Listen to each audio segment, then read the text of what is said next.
నమస్తే అండి. నా పేరు కమలేష్ తుమ్మూరి. ఈ వీడియో దేని గురించి అనేది మీకు వెంటనే ప్రత్యేకంగా చెప్పాల్సిన అవసరం లేదు, వెంటనే అర్థమైపోయి ఉంటుంది. అతి తక్కువ కాలంలో చాలా తొందరగా పాపులర్ అయిన మన అక్క, పెద్దక్క అన్నపూర్ణ సుంకర గురించి. యాక్చువల్గా ఈ వీడియో చేయాల్సిన అవసరం లేదు. చాలామంది ఇప్పటికే మొత్తం కవర్ చేశారు. ఆల్మోస్ట్ ఇప్పటివరకు చెప్పిన వీడియోస్ అన్నింటిలో కూడా అంతా కవర్ అయింది. కానీ ఎక్కడో కొంచెం కవర్ అవ్వని మెయిన్ పాయింట్లు, అన్నపూర్ణకు ఖచ్చితంగా గమనించాల్సిన పాయింట్లు, అక్కను సపోర్ట్ చేస్తున్న మిగతా వ్యక్తులు ఆలోచించాల్సిన పాయింట్లు కొన్ని ఉన్నాయండి. అవి చెప్దామని ఈ వీడియో చేస్తున్నాను. కూడా తప్పకుండా ఈ విషయాల గురించి ఆలోచించాల్సిన సంఘటన అయితే ఇప్పుడు ఉందండి. ఒకవేళ అన్నపూర్ణ సుంకర గారి వీడియో మీద మన దర్శకధీరుడు జక్కన్న రెస్పాండ్ అయినా కూడా ఏ విషయాలు చెప్తారేమో, అది చెప్తారో ఏం చెప్తారో అనేది మీరు కూడా వింటేనే అర్థమవుతుందండి. దానికన్నా ముందుగా మనం మన అక్కని పిలుద్దామండి. అక్కని, అక్క అన్నపూర్ణ సుంకర, ఎంత వంకరగా ఆలోచించినా, ఎన్నిసార్లు వంకరగా సినిమాని చూసినా అందులో రేప్ సీన్లు నాకు కనబడలేదు అక్క. నిజంగా చెప్తున్నా, అభ్యంతరకరమైన సీన్లు అయితే నాకు కనబడలేదు. ఎందుకంటే ఇక్కడ మనం 3 విషయాలు చెప్పుకున్నాం అక్క. 1 చూపించింది, 2 నువ్వు చూసింది, ఎక్స్పెషల్లీ నువ్వు చూసింది, 3 అసలు వాళ్ళు ఏం చూపించాలనుకున్నారు. ఇక్కడ ఈ 3 విషయాల గురించి మాట్లాడదాం అక్క.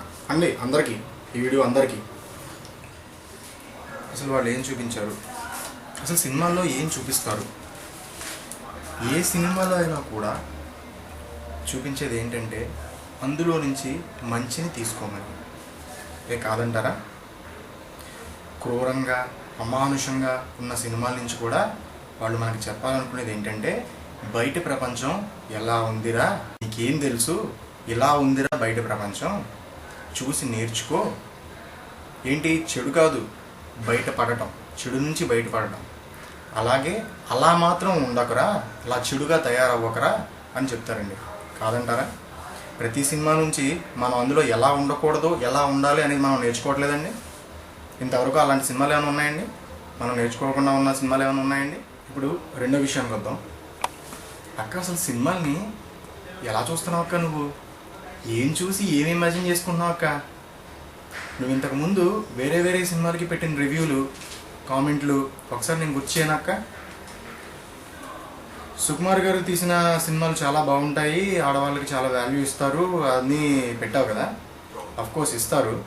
మరి అదే సుకుమార్ గారు తీసిన సినిమా 1 నేనొక్కడినే సినిమాకి నువ్వు ఏం కామెంట్ పెట్టావో గుర్తుందాక? గుర్తు చేయనా? ఎందుకురా ఇలాంటి సినిమాలు తీస్తారు, మాకు $35 వేస్ట్ అని పెట్టావు. ఈరోజు నా విషయం మర్చిపోయావు.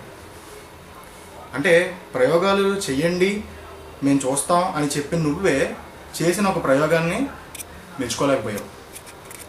ఇన్సెప్షన్ సినిమా చూసావు కదా. ఇన్సెప్షన్ సినిమాలో నీకు అర్థమైన విషయం ఇందులో ఏం అర్థం కాలేదో నాకైతే అర్థం కాలేదు. 2 అత్తారింటికి దారేది సినిమా. అఫ్కోర్స్ నువ్వు చెప్పినా చెప్పకపోయినా సూపర్ డూపర్ హిట్టే అది, ఎందుకంటే సినిమా ఆ రేంజ్లో ఉంది. కానీ నీకు ఆ రోజున ఎందుకు పెట్టాలనిపించలేదు పవన్ కళ్యాణ్ గారు, ఎంఎస్ నారాయణ గారి గురించి? ఈ రోజే ఎందుకు పెట్టాలనిపించింది? అంటే బాహుబలి అనేది సూపర్ డూపర్ హిట్ అయిన సినిమా, ఆ రేంజ్లో ఉంది, దాని మీద కామెంట్ చేస్తే మనం పాపులర్ అవ్వచ్చనే కదా. ఓకే, ఇక్కడ కూడా నీ పాపులారిటీని పక్కన పెట్టేద్దాం అక్క. 3 300 సినిమా. 300 సినిమా అప్పుడు ఏం పెట్టావో గుర్తుంది కదా. సూపర్ డూపర్, అది కూడా చాలా బాగుంది. అఫ్కోర్స్ మేము కూడా చెప్తున్నాం బాగుంది, కాదనట్లేదు. అందులో కంటే ఇందులో ఏం ఎక్కువ చూపించారక్క? ఆ సినిమాలో నీకు నచ్చింది, ఈ సినిమాలో నచ్చనేది ఏముందక్క? అంటే ఏ దేశంలో ఉన్న ఆడవాళ్ళైనా ఆడవాళ్ళు కదా. దీనికి నువ్వు హట్ అయిపోయావు అక్క. దీనికి హట్ అయిపోయి నువ్వు వీడియో పెట్టేసిన విధానం ప్రకారం ఏమర్థమవుతుందంటే కేవలం పాపులారిటీ, కేవలం నువ్వు అనేది ఎవరు అనేది అందరికీ చెప్పుకోవడం కోసం చేసినట్టుగా ఉంది తప్ప వేరే ఇంకేం కనపడట్లేదు అక్క. అందుకే అందరూ ఇంతమంది చేస్తున్నారు. నాకన్నా ముందు చేసిన అన్నయ్యలు ఇంతమంది ఎందుకు చేశారంటే కారణం అదే. ఇంకా 3వ విషయం, మన దర్శకధీరుడు జక్కన్న చెక్కిన సినిమాలో నువ్వు చేసిన కామెంట్ గురించి ఆయనే స్వయంగా వచ్చి ఆయన రియాక్షన్ చెప్పినా, ఆయన ఏం చూపించాలనుకుని చెప్పినా ఇదే చెప్తారు ఖచ్చితంగా. పోనీ ఇంకా గొప్పగా చెప్పొచ్చేమో, నేను చెప్పిన దానికన్నా గొప్పగా చెప్పొచ్చేమో. ఎందుకంటే నాకు అర్థమైంది, నాతో పాటు చాలామందికి అర్థమైంది, నేను నీకు చెప్పాలనుకుంటున్నాను. అలాగే మా అన్నలు అక్కలు ముందు చేసిన వీడియోలో ఈ పాయింట్ డిస్కస్ చేయలేదు కాబట్టి ఇది చెప్పాలనుకుంటున్నాను. ఒక అమ్మాయి, అసలు ఎవరో తెలియని వ్యక్తి వచ్చి నేను ప్రేమిస్తున్నాను అని చెప్పిన వెంటనే తన శత్రువేమో, తన కర్తవ్యం గుర్తొచ్చి, తను చేయాల్సిన పని గుర్తొచ్చి, తన శత్రువే ఇదంతా చేస్తున్నాడేమో, వాళ్ళు పంపించిన కుట్రనేమో అనుకుని వెంటనే ఫ్రాక్షన్ ఆఫ్ సెకండ్స్లో తన కళ్ళలోకి కసి తెచ్చుకుని వాడిని ఎలాగైనా చంపాలని ట్రై చేస్తుంది. ఇక్కడ వాడు అన్నానని తప్పుగా అనుకోవద్దు, నేను క్యారెక్టర్లు మాత్రమే చెప్తున్నా, హీరోలు హీరోయిన్లు కాదు, క్యారెక్టర్లు మాత్రమే చూస్తున్నా. ఇక్కడ తమన్నాని చూడలేదు, ప్రభాస్ని చూడలేదు. అలా చేస్తూ ఉన్నప్పుడు అతను వచ్చేసి తన ఆర్మర్ ఉంటుంది కదా, ఆర్మర్ని తీసేశాడు. తీసినప్పుడు కూడా తను ఏం చేస్తున్నాడో ఏం చేస్తాడో అని భయపడలేదు. తర్వాత వాటర్లో తడిపాడు. తడిపిన తర్వాత కూడా ఎలాగైనా కసిగా చంపాలి అని ట్రై చేసింది. డిటర్మినేషన్, డెడికేషన్ ఆ కళ్ళలో కనిపించింది. అప్ టు లాస్ట్ వరకు కూడా రాజమౌళి గారు తమన్నా కళ్ళలో ఆ డిటర్మినేషన్ అండ్ డెడికేషన్ని తీయలేదు. అబ్జర్వ్ చేయండి అన్న, మీరు కూడా అందరూ అబ్జర్వ్ చేయండి అన్న. ఇంకా థర్డ్ పాయింట్, ఇలా చేసిన తర్వాత కూడా రంగులు రాస్తున్నారు, లిప్స్టిక్ రాస్తున్నారు, వాట్ ఎవర్ ఇట్ ఈస్, అక్కడికి చాలా తప్పుగా అనిపించిన విషయాలన్నీ ఎన్ని చేస్తున్నా కూడా ఎట్టి పరిస్థితుల్లోనూ కూడా don't do this for me, నన్ను ఏం చెయ్యొద్దు అని ఏడవలేదండి. ఆ క్యారెక్టరు ఏడవలేదు, భయపడలేదు, ఏదో చేసేస్తాడని అయితే అసలు అనుకోలేదు. తన కాన్సన్ట్రేషన్ అంతా శత్రువు అనుకున్న వ్యక్తిని చంపడం మీదే పెట్టింది. అవునా కాదా? మీరు ఆలోచించండి, అవునా కాదా? ఓకే, అలాంటప్పుడు అక్కడ మనం ఏం చూడాలి? అక్కడ ఏం చూపించారు? సర్టెన్ టైం వరకు రిఫ్యూజ్ చేస్తూ బాగా అడ్డుకున్న అమ్మాయి లిమిట్ దాటుతుంది అనగానే వెంటనే అడ్డుకుంటుందండి. అప్పటి వరకు అడ్డుకోదు ఏ విషయానికి, కానీ అప్పుడు అడ్డుకుంటుందండి. అడ్డుకున్న వెంటనే తన అందాన్ని అతను జలపాతం దగ్గర చూపించడం అనేది జరుగుతుంది. అలా చూపించిన వెంటనే తన అందాన్ని చూసుకుని నన్ను ఇంత గొప్పగా చేశాడు కదా అని చెప్పేసి వెళ్ళిపోయి అతను ఒళ్ళో పడిపోలేదండి.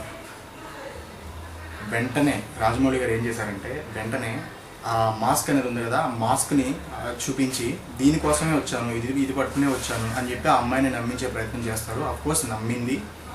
అప్పుడే ఆమె నిర్ణయించుకుంది, ఓకే ఇతను శత్రువు కాదు, నిజంగా నా కోసమే అసాధ్యాన్ని సుసాధ్యం చేసుకుని అంత దూరం నుంచి అంత ఎత్తు ఎక్కి వచ్చాడు అని నమ్మి అప్పుడు దగ్గర అవుతుందండి.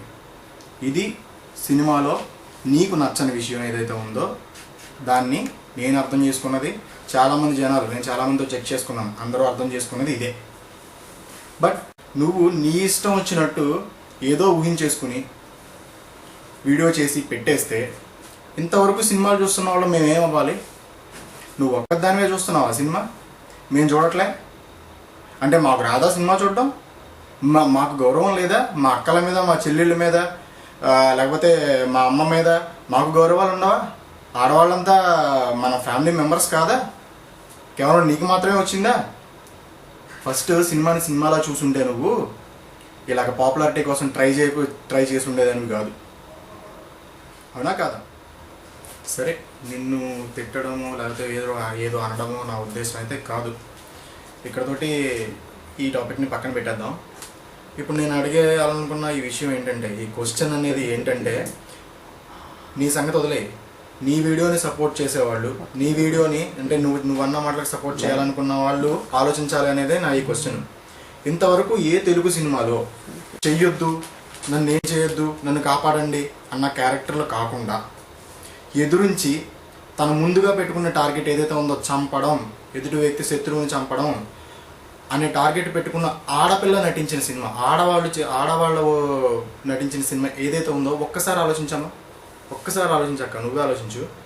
గట్టిగా నాకు ఆలోచిస్తే ఇదే సిచ్యువేషన్తో ఏమీ కనబడట్లా. అవునా కాదా? అలాంటి ఇంత గొప్ప సినిమా, ఇంత గొప్ప క్యారెక్టర్ని నువ్వు ఎందుకు చెడుగా ఇమాజిన్ చేస్తున్నావు? జనాలందరిలోకి ఎందుకు ఇలా చెడుగా స్ప్రెడ్ చేస్తున్నావు? ఇంత గొప్ప క్యారెక్టర్ని నువ్వు అర్థం చేసుకున్నట్లు పెట్టుంటే ఈ సినిమా ఇంకా చాలా బాగా అర్థమై ఉండేది అందరికీ, నిజంగా అందరికీ. నేను కూడా ఇంత గొప్పగా ఎక్స్ప్లెయిన్ చేస్తానని నాకు తెలియదు, కేవలం నువ్వే రీజన్. అందుకే ఫస్ట్ నీకు దండం పెట్టా.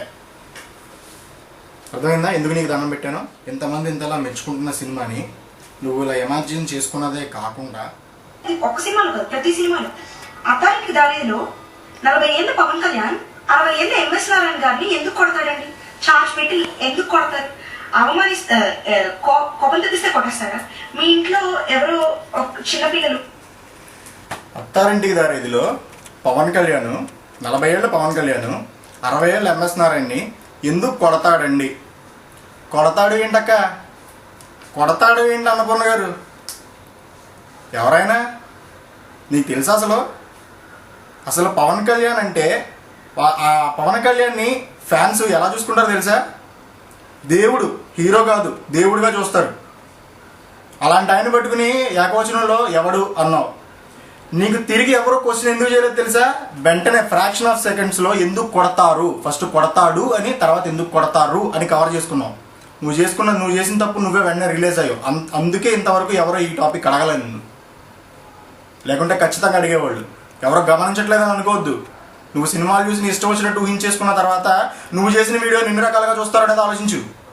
ఇండియన్ సోల్జర్ని, ఢిల్లీలో ఉన్న ఇండియన్ సోల్జర్ని ఇక్కడి నుంచి ఒక అతను ప్రేమించి వెళ్ళి ఏదో చేయాలని వెళ్ళి ఏదో బ్లా చాలా చెప్పావు. బ్లా అని ఎందుకు అంటున్నానంటే, నువ్వు చెప్పిన విషయాన్ని వింటున్నప్పుడే నాకు రక్తం మరిగిపోయింది. నాకే కాదు చాలామంది మరుగుంటుంది. ఇండియన్ సోల్జర్స్కి ఇండియన్స్ ఎంత వాల్యూ ఇస్తారో నీకు తెలుసా? నేను అబ్రాడ్లోనే ఉన్నా, అలా అని నా దేశం గురించి ఇష్టం వచ్చినట్టు మాట్లాడితే ఒప్పుకునే ప్రసక్తి ఏం లేదు. అర్థమైందా? ఇండియన్ సోల్జర్ గురించి అలా మాట్లాడితే రక్తం మరిగింది నాకే కదా చాలామందికి మరిగింది. ఇంకెప్పుడు అలాంటి పనులు మాత్రం చేయమాకు. నేను ఏదో రక్తం మరిగించాలో లేకపోతే వేరే విధంగా ట్రై చేయాలనుకున్నప్పుడు దయచేసి ఇంకెప్పుడు ఇండియన్ సోల్జర్స్ గురించి కానీ లేకపోతే ఇండియన్ సెక్యూరిటీ సిస్టమ్స్ గురించి కానీ దేని గురించి మాట్లాడకు. నీకు అంతగా ఇండియా మీద ప్రేమ ఉంటే ఆల్రెడీ టీవీలో చెప్తున్నారు కదా ఇండియాస్ డాటర్ అని చెప్పేసి. ఒక సినిమా విషయంలో ఇండియాస్ డాటర్ కాదండి. ఇప్పటికే నీ పాపులారిటీ చాలా చాలా చాలా అయ్యింది. ఏబిఎన్ ఆంధ్రజ్యోతిలో కూడా నువ్వు మాట్లాడావు అని. నా ఉద్దేశం ఏంటంటే, నీ పాపులారిటీని ఇప్పటికైనా నువ్వు నిజంగా ఇండియాస్ డాటర్ అని అనిపించుకోవాలి అనుకుంటే ఇప్పటివరకు అయిన పాపులారిటీని సరిగ్గా ఉపయోగించు. ఎలాగో తెలుసా? చెప్పకు. నీ వీడియో చూసి నువ్వు చేసిన వీడియోలో తప్పులు ఉన్నాయని ఎంచి ఆ తప్పుల్ని చెప్పడానికి ఎన్నో వీడియోలు చేశారు. ఇంతవరకు చాలామంది చేశారు. సో ఆ కారణంగా నేను డిస్లైక్ చేసిన వాళ్ళందరూ కూడా ఇప్పుడు నేను చెప్పిన ఈ ఒక్క టాపిక్ మీద నీ పాపులారిటీని ఉపయోగించి జనాల్లోకి అవేర్నెస్ని పెంచు. దానివల్ల నిన్ను తిట్టిన వాళ్ళే అన్నపూర్ణ సుంకర, మా ఇండియాస్ డాక్టర్ కాదు, మా తెలుగు అమ్మాయి, లేకపోతే మా తెలంగాణ అమ్మాయి, మా ఖమ్మం అమ్మాయి అని గొప్పగా చెప్పుకుంటాం. నేను కూడా చెప్తా ఒక వీడియో చేస్తా నువ్వు ఇదే పని చేస్తే. ఇప్పుడు ఇండియా ఎలాంటి కండిషన్లో ఉంది అంటే, గత 4 రోజుల క్రితం కూడా చూశాను నేను పేపర్లో. అది చూసిన దగ్గర నుంచి నిద్ర కూడా పట్టట్లా. ఏంటి ఇంత వరస్ట్ కండిషన్లో ఉన్నామా అంటే, సెక్యూరిటీ వైజ్ 12 స్టేట్ల డీసీపీలు మీటింగ్ పెట్టుకున్నారంట. ఒక ఉగ్రవాద సంస్థ మన దేశం నుంచి రిక్రూట్ చేసుకుని మన దేశం మీదే ప్రయోగించడానికి చేస్తున్న ప్రయత్నాలు డేర్గా వీడియో పెడుతుంది అంటే మనం ఏ కండిషన్లో ఉన్నామో ఆలోచిద్దాం. పోలీసులు పని చేయట్లేదని కాదు, ఎక్సలెంట్గా పనిచేస్తున్నారు కాబట్టి ఇంతవరకు మనం బతుకున్నాం, నువ్వు నేను వీడియో తీస్తున్నాం. అవునా కదా? రేపొద్దున ఏదో అయిన తర్వాత సింపుల్గా పోలీసులు అనేస్తాం. సిబిసిఐడి ఏం చేస్తుంది, గవర్నమెంట్ ఫెయిల్యూరు. ఇక్కడ జరిగే రిక్రూట్మెంట్లు ఇవన్నీ కూడా ఏంటంటే, నీ పక్కన నీ ఫ్రెండ్స్గా ఉన్న వాళ్ళదే జరుగుతుంది. నీ ఫ్రెండ్స్ లేకపోతే నీ కొలీగ్స్, నువ్వు డైలీ చూసేవాళ్ళే వెళ్తున్నారు. మొన్నటికి మొన్న బెంగళూరు నుంచి ఒక అమ్మాయి ఒక అబ్బాయి, హైదరాబాద్ నుంచి 3 అబ్బాయిలు, వీళ్ళంతా ఎందుకు వెళ్తున్నారు? ఒక రకంగా మనమే కారణం అవుతున్నాం. మనం పట్టించుకోకపోవడం వల్లే ఒక కారణం అవుతుంది. సో అది నేను చెప్తే అందరికీ వెళ్ళదు. అదే నువ్వు చెప్పావు అనుకో, నీ వీడియో చూసి నీకు రిప్లై ఇచ్చి చాలా ఫేమస్ అయిన వాళ్ళు ఉన్నారు, వాళ్ళు చెప్పారనుకో డెఫినెట్గా వెళ్తుంది. ప్రజెంట్ కండిషన్ నిన్న కూడా 2 రోజులైందంతే విడిచిపెట్టి, శ్రీకాకుళం నుంచి ఒకళ్ళని, హైదరాబాద్ నుంచి ఒకళ్ళని, లెక్చరర్ని విడిచిపెట్టి. సో నేను చెప్పేది ఏంటంటే, అవేర్నెస్ పెంచు. మనం ఒకడు మూడీగా ఉంటున్నాడు అంటే, ఎవడో మూడీగా ఉంటున్నాడు మన లైఫ్ మనదే అని వదలకుండా అట్లీస్ట్ మన చుట్టుపక్కల ఉన్న మన వ్యక్తే కాబట్టి మన వాళ్ళు మాట్లాడారు అనుకో, మాట్లాడి వాడి బాధ ఏంటి, వాడి ఇదేంటి తెలుసుకున్నారనుకో, అట్లీస్ట్ వాడికి కొంత ధైర్యంగా ఉంటుంది. వాడికి ఏం చేయాలనేది ఒక టార్గెట్ అనేది ఉంటుంది. అర్థమైందా? సో నేను చెప్తే ఎవరు వినరు. నేను యాక్చువల్గా దీనికన్నా ముందు నేను దీని గురించే ఒక ఫిలిం చేద్దామని అనుకున్నాను. నా ఫస్ట్ ఫిలిము నేను దీని గురించి నిద్ర లేకుండా సతమతం అవుతూ రేపొద్దున్న ఏదన్నా అయితే ఇక్కడి నుంచి ఎలా పరిగెత్తుకుంటూ వెళ్ళాలి, రేపొద్దున్న నా దేశానికి నా ప్రజలకి అంతవరకు వద్దండి. నేను దేశభక్తి అవన్నీ గొప్పగా చెప్పట్లేదు.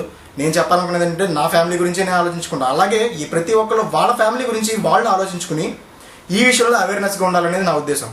సో నువ్వేం చేస్తావంటే ఈ విషయం మీద అవగాహన కల్పించు. రేపు ఆగస్ట్ 15కి జరగబోయే ఫ్లాగ్ హోస్టింగ్లో ఏవేవో చేద్దామని నిర్ణయించుకున్నారని చెప్పేసి వీడియోలు వస్తున్నాయి. మన పోలీసులంతా కూడా తర్జన పడుతున్నారు. నిజంగా సామాన్య పౌరుడిగా నువ్వే గనక అవేర్నెస్తో ఉంటే, నీ చుట్టుపక్కల ఏం జరుగుతుందో కొంచెం జాగ్రత్త వహిస్తే ఖచ్చితంగా ఎటువంటి ప్రమాదం జరగకుండా కాపాడగలం. అవునా కాదా? ఖచ్చితంగా కాపాడగలం. ఇదే విషయం నువ్వు చెప్పు, 10 మంది చేతి చెప్పించు. డెఫినెట్గా అందరికీ చేరుతుంది. Not only this August 15th, ఇది ఒక్కటే టార్గెట్ కాదు. ఎంతమంది అయితే రిక్రూట్ అయ్యారో అంతమంది వెనక్కి వచ్చేలా చేయొచ్చు మీలాంటి వాళ్ళు తలుచుకుంటే, మీ పాపులారిటీ తలుచుకుంటే. సో దయచేసి దీన్ని ఉపయోగపడేలా చేయమని నా ఉద్దేశం. ఈ పాపులారిటీని ఇప్పటికైనా ఉపయోగపడేలా చేయి. నా రిక్వెస్ట్ అదే.